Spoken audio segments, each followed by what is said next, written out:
देख रहे हैं सक्षम भारत टीव्ही।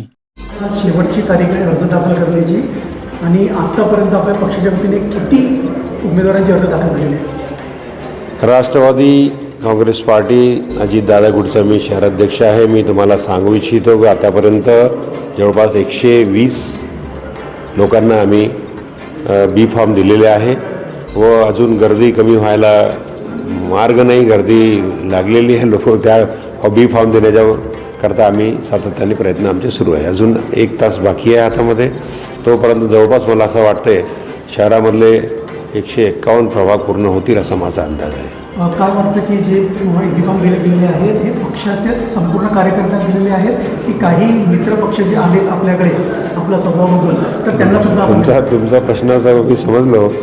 बघा, ज्या ठिकाणी काही पक्षामध्ये जे अन्याय होतात मग चांगले दमदार कॅन्डिडेट असतात जे वर्षभर बिचारे काम करतात त्या पदाकरता, निश्चितच आम्ही चांगले कॅन्डिडेट जर आमच्याकडे आले आहेत, काही आले तर त्यांनासुद्धा आम्ही सन्मान देऊन आमच्या पक्षात प्रवेश करून घेतला व त्यांनासुद्धा आम्ही बी फॉर्म दिलेले आहे। या कारणाने असं काही झालं का की आपल्यासोबत जुळलेले काही कार्यकर्ते जुने आहेत, नाराजी व्यक्त करण्याचा प्रकार? बिलकुल नाराजी, अनेक लोक नाराजी व्यक्त करून गेले, कारण की एका कॅटेगरीमध्ये एकच उमेदवार द्यायचा असतो व 70,000 लोकसंख्येमध्ये एकच आमचा कार्यकर्ता नसतो, अनेक कार्यकर्ते असतात, पैकी एकाला फायनल करते पार्टी। त्यामुळे अनेक लोकांना निराशा ज्यांना होते तर ते निराशाच्या माध्यमातून त्यांचं बाहेर निघते काहीतरी, तर ते आम्ही समजून घेतो। ते सहन करण्याची क्षमता नेतृत्वामध्ये असली पाहिजे असं माझं मत आहे। काय सांगा तुम्ही अशा कार्यकर्त्यांना की काय ते तुम्हाला सोबत राहतील तर त्यांची नाराजी दूर होणार? निश्चितच या वेळेला ज्यांच्यावर अन्याय झाला, एका प्रभागातून 10 लोक मागतात, 4च देऊ शकतो आम्ही, 6वर अन्याय होतो, तर त्यांना आम्ही भविष्यात येणारे जे आता आम्ही सत्तेमध्ये आहोत तर समित्या आहेत, विशेष कार्यकारी अधिकारी आहेत, तर जे जे शक्य आहे ते आता त्यांना जे देऊ शकलो नाही आम्ही ते देण्याचा माझा मानस राहील व मी त्यांना तसं कन्व्हिन्स केलेलं आहे।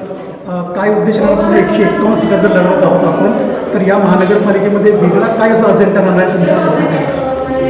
वेगळा अजेंडा असा आहे, जेव्हापासून मी अध्यक्षपद स्वीकारलं, आम्ही कोणाविषयी काही बोलण्यापेक्षा आम्ही काय करू शकतो, आमची रेखा जी आहे ती मोठी केली आम्ही।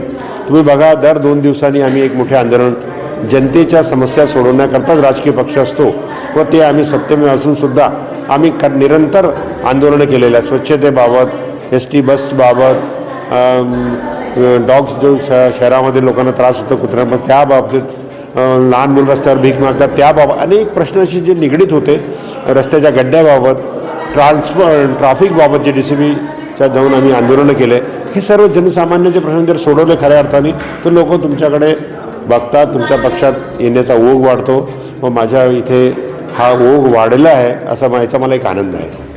मित्रपक्ष वेगवेगळे लढत आहात तर काय सांगाल की कसं राहणार एक प्लॅनिंग? आता बघा, मित्रपक्ष निवडणूक लढवायचीच आहे, मित्रपक्षामध्ये कॅन्डिडेट आमोरसमोर आम्ही येऊ तर आम्ही मैत्रीपूर्ण लढती करू सर्व ठिकाणी, कारण की शेवटी वर सत्तेमध्ये आम्ही सोबत आहोत, तिथे विरोध करण्यापेक्षा आम्ही कसे चांगले आहोत, आमचे कॅन्डिडेट उमेदवार कसे चांगले आहे हे सांगून मतं घेण्याचा प्रयत्न करू।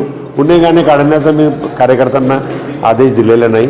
आपलं काम सांगायचं, दुसऱ्या बाबतीत न बोलता आपण कसं पुढे जाऊ शकतो याचा जर विचार केला, पक्ष मोठा होईल असं मला वाटतं। संपूर्ण महानगरपालिकेच्या संपूर्ण मतदारांना काय संदेश देऊ शकतो? सर्व मतदारांना मी नम्र विनंती करतो की राष्ट्रवादी काँग्रेस पार्टी दादा गुट जे आहे, आमचे चुनाव चिन्ह घडी आहे, घड्याळ आहे, घड्याळ निरंतर सुरू राहते व त्या माध्यमातून जनतेचे प्रश्न सोडवण्याचे, नागपूर शहराचे ज्वलंत काही प्रश्न आहे ते सोडवण्याचा आम्ही प्रामाणिकपणे प्रयत्न करू असं मी असं करत असताना त्यांनी आम्हाला भरभरून मतं द्यावी असं मी त्यांना आवाहन करतो।